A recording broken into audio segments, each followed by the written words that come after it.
from a collecting standpoint, collecting before would have been primarily through galleries, maybe auctions, but mainly galleries. And now it's really, the whole thing. It can be directly from artists, it can be from auction houses, it can be from places like eBay and Etsy and different things like that. So the dynamics have changed.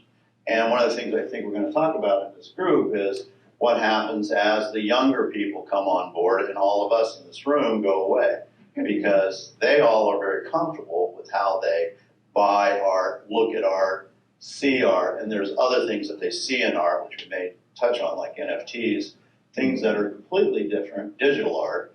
So I think it's rapidly changing. How I bought it back then and now is different, but the one thing that's the same is I'm still looking for something that emotionally grabs me.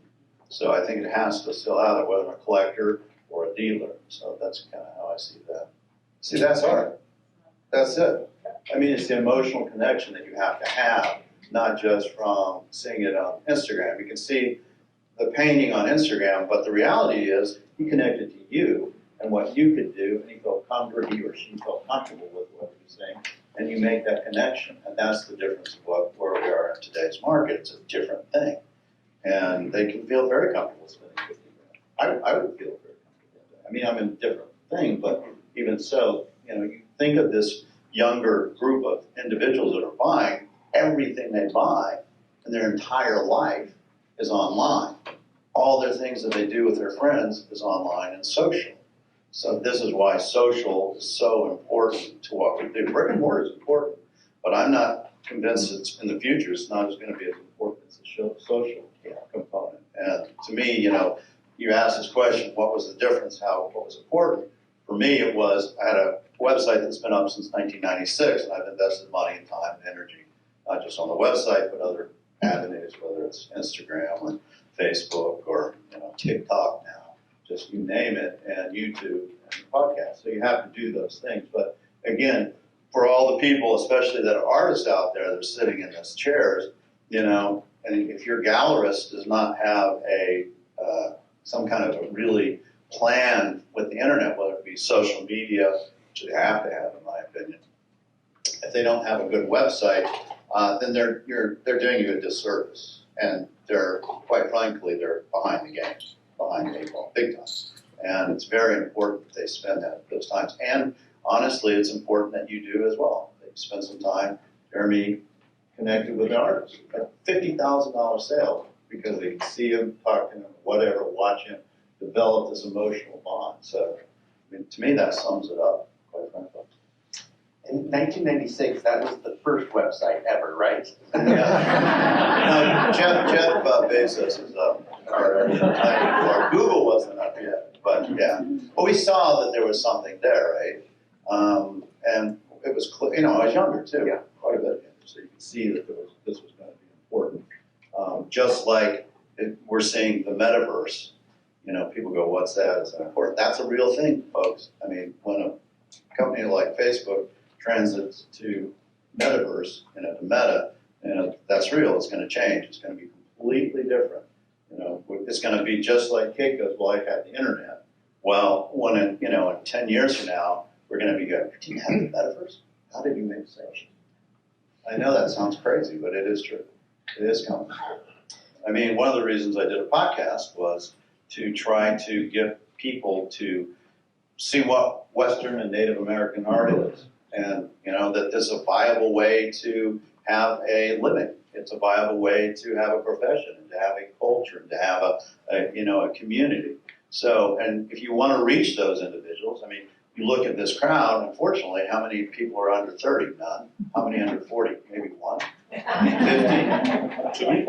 I mean, so you have, they don't want, they're more likely to see us if there was a way that they catch it online, if they could see it online, or if it was, we should probably be live streaming Instagram or Facebook or something like that at this time. I don't know if they are, but you're more likely to get those individuals if you would do that.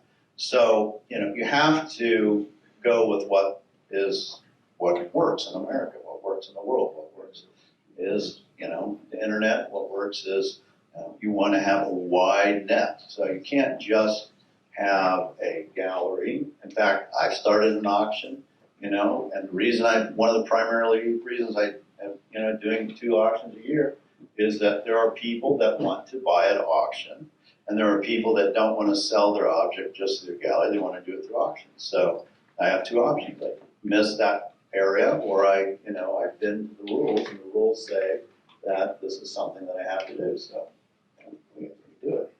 And, that's what you have to do. As an artist, as a dealer, it doesn't matter who you are. As a collector, you have to be involved in these other platforms, or again, you're going to lose. You're just not going to be in the game. And what is American art? It's Western art, right? It's Western native art. That's our art. That's American art. And that's never going away. In fact, you look at places like, Europe and Japan and those kind of places, we get lots of Japanese people that come to our gallery. They want to come over, they want to see and experience West. So I don't think that's going to go away. The biggest issue is, can you continue to get dealers and artists that want to do it? I say yes. I think it's easier on the painting aspect maybe than it is the dealer aspect. I think that's because, again, you have this conglomeration of things that are getting smaller and smaller. It's hard to make it as a gallerist, right? I mean, there's some that do really well, and other people just don't do that well. It's a hard business. It can be. So I think, again, you have to expose and try to bring new people on. We have to encourage I guarantee you get a 30-year-old or, who starts a business in Western art, they're going to see it completely different, they're going to approach it differently, and they're going to bring more people in. And, and I'm going to use Mark Maggiore. He's got 320,000 followers on Instagram. If you don't believe that's a big platform, how many of your galleries each day reach 300,000 people? None, right? So, those are very important components. He actually is a very important component of Western art. I have had young people come to my gallery to ask me about Mark Maggiore because they follow him on Instagram. That's a big takeaway, if nothing else, I think. I'm glad you mentioned Mark Maggiore because Mark does a lot of things that are, he gets a lot of attention. Right. He's an interesting character. One of the things he's doing and he's having a lot of success with is prints. And I know that there's been, some people, they strictly collect originals. They don't want to talk about prints. But what Mark's doing with his print releases, which are huge, he's making tons of money off of them, and he's selling thousands of them. It is bringing in kind of a younger demographic who can't afford a Mark Maggiore painting, but they can't afford a $500 print. Is that anything that should be concerning to artists, gallery owners, anything like that? How do you feel about prints? Fantastic. They're bringing in, if he's selling thousands of prints, that's somebody that's getting involved in they're going to put it on their wall, right? Especially if they're young. I want to see that. They're going to remember that. That's going to be on there. I had an Ansel Adams photograph poster, in college. I still think of, Moonrise over Hernandez. So it helps stick. I think it's really, I don't see anything negative about it. It's an artist that has to choose that, with as far as their career and things. One of my artists says, I want to do prints. We'd talk about it and see what they want to do. But if I thought it was going to be successful for them, if they're successful with it, I'm successful. And, believe me, I bet everybody in this room who started collecting started at the very low end. Very few people start with a $30,000 painting. Usually it's a print, a lithograph, something small, and they work their way up. And that's the normal thing, including myself. So you can only afford what you can afford, but if you recognize it, you see it all the time, and it prints on you like a duck. You go, yeah, this is something that's interesting. So for me, I think that anything that, promotes people to collect, whether it's prints or not, I mean, they're putting out hard-earned money. And I've actually, people have come in wanting a Maggiore. I said, start with a print, get a drawing if you can. Those are affordable. Just start with something small. But yeah, I think it's important. When you were starting out, did you make any early mistakes, or do you feel like you kind of... Nothing's a mistake, right? I still make mistakes. I mean, I do. I literally still make mistakes. I make mistakes, I try to keep them limited. But, because I buy and sell art, there are things that I make mistakes. I overpay sometimes. I buy things that are not right sometimes. I mean, you can, I think the key is understanding that when you make a mistake, it's really not a mistake, it's a learning opportunity, right? And it's the same as a collector. If you buy something that you go, this doesn't move me, or I wish I had bought that, then just, de-access, move on, find something else that really does, work. And I think you're exactly right. Your eye changes, things can change, and don't be afraid to go, okay, I'm going to go in a different direction, or this doesn't move me, or I can see, oh, this wasn't maybe as what I thought it could have been, especially as you go around and you start going to museum shows and you learn and you see and you talk to artists and you go, oh, that tree right in the middle there, maybe that wasn't the best choice, or the way to place that piece. So, you figure out things, and you should change. But we all make mistakes. But again, don't, as long as I tell my staff, when you make a mistake, it's not a mistake unless you did learn something. So, it's just, tuition into the art world. There's a lot to know in the art world. There's a lot of things to know, but luckily we're in an information age that you can find out all sorts of things. I do, a YouTube channel for the last 12 years where I just give information out to people. How to, tell if it's a Navajo rug versus a Mexican rug. All the things, the mistakes, that I've made, or the things that I've learned over, that time frame. I put it out there because I figure the more educated people are, it's better for everybody as a community. You weed out the fakes, the frauds, the problems, and things like that. So, yeah, don't be afraid to make a mistake, and also don't be afraid to just say, okay, let's move on. This is not exactly what I thought. Find something else. I've heard it said if you're buying art for the right reason, if you're buying it because you truly love it, you can't really make a mistake. Is that the truth to that? Yeah, that's true. Yeah, I mean, that's why you should buy it. I mean, you shouldn't buy as an investment, even as a dealer who specializes in that stuff. I try not to do that kind of stuff because it's an imperfect market. You cannot predict some of these things. The most important thing is to buy with your heart and your emotion. That's the same with the artists I represent. I really am focused on those individuals that have something to say as an artist, that have an original voice versus, I can make a bunch of money on this. I can't sell that. If I can't put it in my house, I don't want to put it in your house. So, yes, I don't think you can make a mistake if you have an emotional connection to it. Who cares what other people say, really, honestly? If you like it, that's the whole thing. When people walk into your gallery and they say, this is my first time in something like this, right? Help me.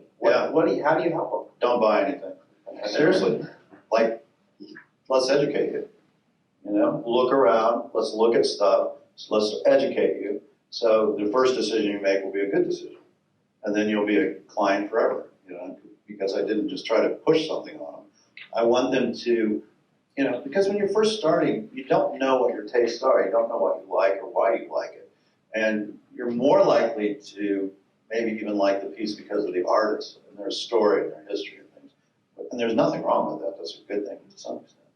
But, education really, say, and go to a bunch of different places. Go to different galleries. Don't just go to mine. Go look at other art. Go to museum shows. Really try to figure out what you like, what moves you. Internet, go listen to them, go talk to them. I mean, quite frankly, you can hear certain artists that you might go, I don't like them as a person. And that can emotionally change how you see things. I've heard that by many collectors on many times. They go, yeah, I love this artwork, I love this artist, and then I met them, and they were just not, I didn't like them. And all of a sudden the artwork wasn't the same. So, make a bond, go see the things, go look at it. And then once you get to that point and you're ready to actually start collecting, then I would tell them, you're best to spend as much money as you can in your budget on one piece and 4. Really look for, try to get the push, just like $5,000 for the Fritz Shoulder. You struggled to do that. That means you wanted it, and that struggle is good. If you can't sleep at night, that means you made the right decision. It was really have meaning, right? And that's what you want. You want meaning. So I think it's important that when you start collecting, educate yourself, take your time, And then once you're ready to pull the trigger, really try to buy the most expensive thing you can by that artist, because you're going to be happier in the long run. I mean, I see collections that have come in and they've just, it's a scattershot of stuff. They bought all these stuff. I got every Pueblo. Great. But you didn't get the main people of the Pueblo, and you just, you bought 20 little things instead of one.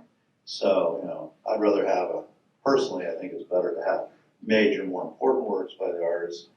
And I tell my artists this, I always would prefer to have a huge major painting than a smaller painting, because I know how much time it takes you to make that. And I also know that you have a very limited amount of time on planet Earth that you can make these big major pieces, right? So when I see that piece, that huge piece, I know what went into it, which is a massive amount of time and energy and effort. And that's what I want. That's the ones I want on my wall. That's the ones I want to sell. One of the things that I wanted to talk to you about as well is that especially with younger collectors, young people in general, they want to feel like they're represented in the artwork they're seeing, which is why we're seeing museums purchase more work by women, more work by artists of color. Are these things important to the next generation of collectors? And in what ways are you seeing that represented either in the gallery, the museum, or the auction house? Yeah, they're really important. Yeah, I mean, I think especially for women artists, I mean, they're underappreciated in collections. I mean, it's clear. And even in shows. So, go through the magazines and see what's in there. What show has, a group of women. So I think indigenous art, art of color, women in art has been undervalued, underappreciated, undercollected. And museums are recognizing this. And they're trying to, change that, as they should. They should be looking at these things. And as a gallerist, I should be too, and I am, quite frankly. It's like, and it's, we have these biases that we can't help sometimes, and I think that you have to recognize that they're out there. And, if you're a gallerist and you haven't had a one-person show for a female artist, then I'd say why?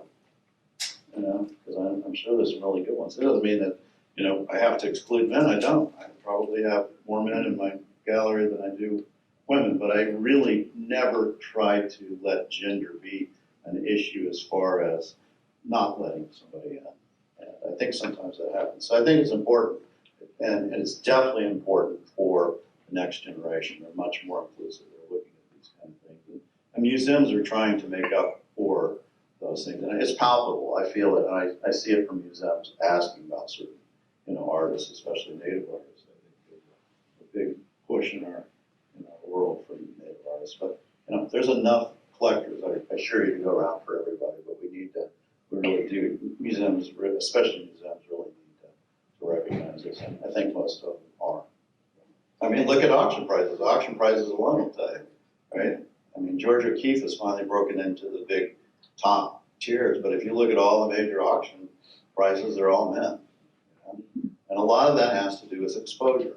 So, if you go and look at any museum collection, I imagine you'd be lucky if they had 10% were women in their holdings. Yeah, it's pretty bad. I think if you just don't have a bias, I mean, I don't think they want anything more than that. Oh yeah, for sure. Just, let the work speak for itself. Yeah, well, let me be on the same playing field. I think, and that goes for, pick any area. There's a lot of areas where that is, in technology, and you get gaming companies are all in, right? A lot. But that's changing. And again, it's just, we have these inherent biases, I think, in how we collect or what we look at as investment or quality art or whatever. And often I think women get overlooked at that. And indigenous the same way, Indian art has also been under, it's arts and crafts for so long. And that's changing a lot too. There's a show opening in May at the House Sharp Historic Site, and I'm really excited about it. It's Western art, but it's also beadwork and weavings and pottery. And there's been a number of shows like this, and I think we're going to see more and more of them. It should all be classified as Western art. Is that sort of the agreement of the panel here? Is all of that Western art? Is in my eyes, yeah. And so, are we going to see more of that? I mean, Western art is certainly paintings and bronzes, but should we maybe, everyone here on this panel, but also collectors, sort of expand our vision of what Western art could be. Yeah, I mean, there's somebody. Well, my take is on it, there's different sections of Western art. You know, there's Western art landscapes, it's the West. And then there's cowboys or Indians or cattle and horses. And I think the part that's slower today is the cowboys and the cattle, etc. But I think Western art, if we could some way separate a little bit, that it's Western art landscape, Western art, because we just say Western art, a lot of people have a bad concept of it, it's just a bunch of cowboys. Yeah, it's not, it's because it's, To me, Western art is the art of the West, well, and it incorporates the essence of the West. and I agree, so, but I think we all need to do a better job of trying to get that out, it's just not cowboys and cattle. I don't ever even look at it in those terms, right, for me, I guess. So, you know, I guess there are people that would look at Western art and go, oh, it's cowboys and maybe cowboys and Indians, I don't know, but painted cowboys and Indians. But, I mean, that's the same as saying what's contemporary art or what's contemporary Western. So I would say everyone that's in this room is a contemporary painter of the West. But some people would refer to contemporary art as being abstract or modern. So, yeah, I mean, we can define it in more literal terms. There's no doubt that Western art has sub sections that you can, you know, landscape of the West, you know, native of the West, all that stuff. But again, to me, Western art is a more literal interpretation of the West to some extent, but it is of the essence of the West. I don't know if that means you have to live in the West, but you sure should visit it and spend time with it. I even tell artists that I represent that don't live in the West, you have to come to the West and spend time in the West. But you can't understand the West. You can't understand the attitudes, the people, the cultures, the environment. It's all, you know, one big ball of wonderfulness. And you really need to be able to see that, to appreciate it. I don't know, what do you think? Would I be considered part of the Midwest? I think that's a good question for Mark. Mark said, if I get stumped in a question, just bring it back to him. Well, yeah, I would say that it's true. I mean, the way that you do your background, you know, brings a modern sensibility. Clearly, if somebody feels comfortable in a modern house with modern art that figures in there, it's doing some kind of transition between the two. And I think, you know, as Western art dealers, we have room to carry all from very traditional, you know, cowboy and Western scenes, which I love, to things that are much more modern, almost abstraction of the West. And I have that. I have all those kind of things, from very, you know, tight to very loose to abstraction. So, you know, what is the new West? You know, it's a good question. It's almost like I know it when I see it. Yeah. You know, it's just more graphic, maybe more colorful, more abstraction. There's something there that is hitting with younger artists. You'll see it. You know, and any good artist, any Western artist, you know, who's very tight and does very tight scenes, if they wanted to, they could move in those directions. They have the capability, but they choose to do what they do, and that's good. We want it all. You know, there's room for all of it. But, you know, the market will dictate what's going to happen. You know, if all the young people and younger collectors are going, we want this, then, you know, just by attrition, that's what's going to happen. How many people in this room, by show of hand, know what an NFT is? That's impressive. I think that is impressive. That's very impressive. How many in this room have minted an NFT? All right, we got a couple. All right. So, to me, that's the next thing, right? So that's the digital aspect of where a lot of art's going to head. Are you going to tell us? About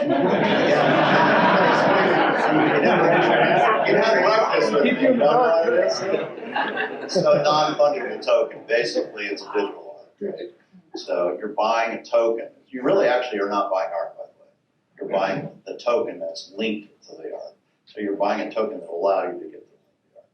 But so non-fungible tokens, NFTs, are a digital form of art that is, it's done on blockchain, which is a way to have an immutable fashion to secure and to recognize the digital art, right?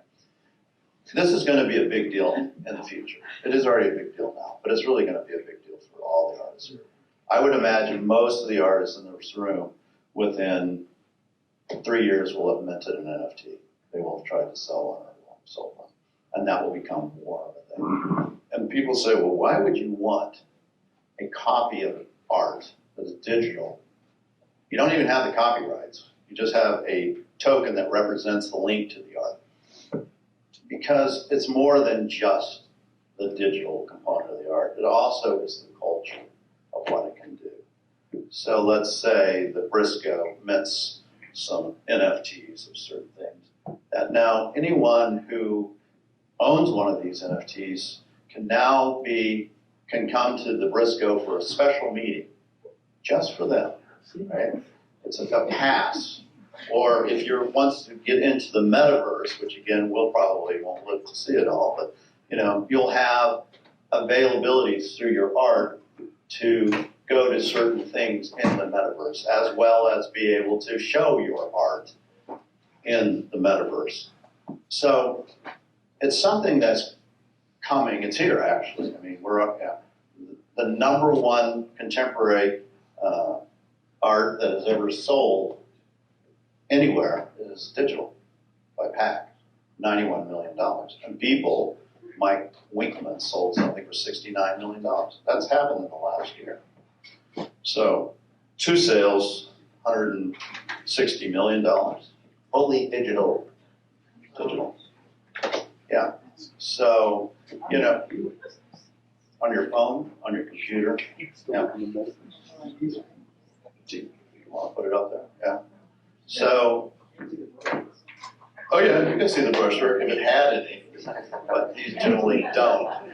So when you have that kind of wealth that's being put into digital art, there's no way it's not going to be a real thing. And all the auction houses are looking at it. All the auction houses are being involved in it. It's something that, and it's interesting to see so many people in this audience, and we're older in this audience, at least know what a non-fungible token means. And so that's what I think is, in a weird way, is exciting, even though I don't see a route for me to be making it as a financial way that I'm going to make money. I think it's going to be more as something that will be added on to what I do in the branding of the artist and that kind of stuff. But from an artist, I would be thrilled and very excited to see this. For one thing, they have smart contracts and you get a % of the sales for perpetuity. So Billy Shank puts up one of his NFTs, it sells for $10,000. Next time it sells for $10,000, he gets 8.5 or 10% of that sale. He gets another $1,000 forever. So those kind of things, I mean, that's one of the things I think every artist that I know, and this will be right back to you, Jeremy, is I think every artist would like to see resales that they get something out of it. Yeah, that'd be great. It's very irritating when, if one of your paintings comes up that you sold for $2,000 and it sells for $20,000, and you go, great, wow, I would have liked that when I had my kids for getting some, teeth work. Yeah, seriously. So that, I mean, that's one thing I think that is compelling for artists, is that there are these smart contracts that are going to continue to get money when things sell. And that may affect the traditional market too. At some point, it may go, for us to compete, we may need to be doing that. Yeah, I've actually, we looked into it a little bit, me and my wife, and we actually, well, to go back, did you guys notice when Mark started talking about NFTs, the lights came on? Like, invest in NFT now, so. I heard Tom Petrie say one time at the Russell, he talked about divesting himself in the stock market and investing in art more and more. He called them daily, visual dividends that he got to enjoy in his home at the museum. And I kept thinking about that, and then I think about the emotional. I don't know if I could emotionally connect with an NFT. So I don't think that's the way I would buy I have a art. question for you. Sure. Do you spend more time in your day looking at your paintings or your phone? I'll have paintings definitely.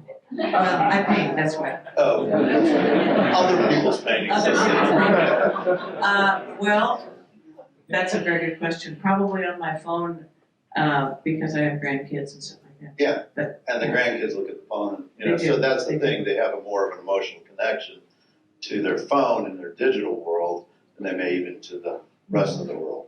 So, I mean, I'm with you, right? Yeah. Give me my paintings, I look at them every day. But even as much as I love art and as much as I always look at my art every day, I still spend more time on my phone.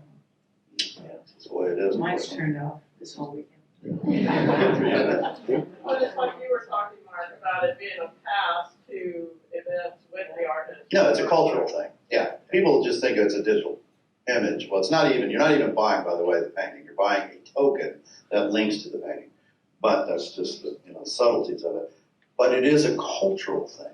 It gives you abilities to do other things, and that's what's going to happen with these things. They're going to be gateways to other things. They're going to be very helpful for places like museums and things.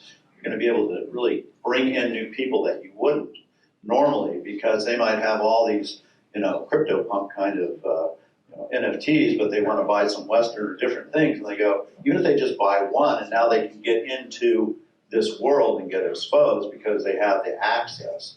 So, yeah, don't just think of these as just a digital art. It's a culture around art. It sounds exclusive too. Well, it is, but it's not. I think a lot of younger people look at art as being exclusive, right? They really do. They look at it, how do I go? How do I get in? How do I be a part of it? And I think with NFTs, because it's easy to buy, and you don't have to go to a gallery and do all the stuff. You go click, it's bought, and all of a sudden now it is a more inclusive in that sensibility that you can easily obtain it without any problems, and it's also affordable. So, but it does make into, again, a cultural sense. And, younger people want to have a social, cultural thing they do. Yes, Julie Sauce. It reminds me when museums started to put their collections online. We just screamed like stuck pigs. We're so upset because you're not getting the in-person experience. Well, that's true, but exactly what you said, more and more people could go online to see your collection and then make a point to come see it. That's right. We're attracted. Scholars all over the country can look to find some special piece they didn't know was in existence, or to create an exhibition because they can find all these sources. And so we found pretty quickly that, now we're in social media like crazy. Every museum I know is posting little quick shots of images. So we got used to it. We found out the best of it. So I'm still not so about NFTs. You will be. You'll own one within 5 years. But, I would say half the people that come into my gallery come in and say, I came in because I either saw you on social media, I saw your website, something. That's how they found it. That's why they're coming. We did have a question back here. Exactly how do you think an NFT, how does that compare to an artist being paid royalties for their work? Is it kind of the same thing? So when you buy, if you bought Jeremy's NFT, right, and you like it, and then you decide to sell your NFT for somebody else, because it has gone up hugely, and you decide to sell it, then he's going to get a % through the smart contract. So it is very much like for example, if a photographer has work that they sell through the different stock photo sources, and they're paid a royalty every time that photo is used. I'm still trying to wrap my mind around the whole NFT. The first time I ever heard the term was you did a podcast not too long ago with Bill Anton. Yeah. And that was the first time I ever heard of NFTs. And I had a conversation with it last night. It was myself and a couple of other artists. We were talking about NFTs. I love this. So We're having conversations around. yeah, very much. We're still trying to wrap our minds around it. So yeah, you can call it a royalty. It's basically anytime that you can let's call it a painting. It's easier to think about. Every time that painting sells, the artist is going to get a % of the sale price. So if it sold, they bought it for $10,000, they sell it for $100,000. they're gonna get 10% of that 100,000 each Well, I like the time. idea of royalties. Yeah. I mean, that's a very compelling thing for artists, as it should be, that they wanna get a percent of the sale. They don't do that in the real world, right? No galleries or auctions do that. Mark, if I can ask a question about NFTs. You can view the NFT in a store, right? Yeah, you could. I mean, it's, when I wanna buy one, that it'll be on a storefront, I can look at the image of it, Are you right? talking about a marketplace you wanted to buy, or you? Yeah. A Nifty Gateway or Rarible or. What is You know. preventing me from right-clicking that on my computer and saving the image? So I can look at it Yeah, and not pay for it. yeah, you can, but it's not yours. If you wanna go and say, hey, this is mine, and you go, I bought this, and I go, well, let's look on the blockchain, oh, your name's not on that. You didn't buy that, you didn't own it. See, that's the thing, it's, I mean, you can buy a fake Gucci purse and wear it around too, and go, and it looks just like a Gucci purse. You can tell people it's a Gucci But purse. this would be almost identical to the actual digital. Yeah, it would be identical, but it's not, but on the blockchain, you don't own it. So, and that's the thing, it goes onto the blockchain, so it's not yours. I mean, you can make a G-clay of a painting and say that's an original painting, and it might look like it, but it's not, and, all art, by the way, are ultimately gonna end up on the blockchain too. Everything's gonna end up on the blockchain, because it's a way to track the art and who bought it, and the price and all that, that's coming. And, for artists, it's probably a good thing. You'll be able to make sure that your fakes aren't, right? If I was a young artist right now, starting out, I would make sure that I had all my stuff that would go on the blockchain, 100%. I'd have it all set up so each piece went on it, so we know exactly where those are and what they are. So I had this guy interview me for a dissertation. He's interested in learning about, he's working on native arts, he's a white guy. And, we did the conversation. I had a bracelet on just like this. This is a Kenneth Begay. It's another one. And I go, you should, you're really interested in this. You should go and, get a nice bracelet for yourself. He goes, oh, I would never wear that because that would be cultural appropriation. And I said, well, I know Tim Yazzie doesn't think that. He wants me to buy his bracelets so you can wear them. By saying that, you're literally saying, don't go buy indigenous art because I can't wear it because I'm not indigenous, I'm not native.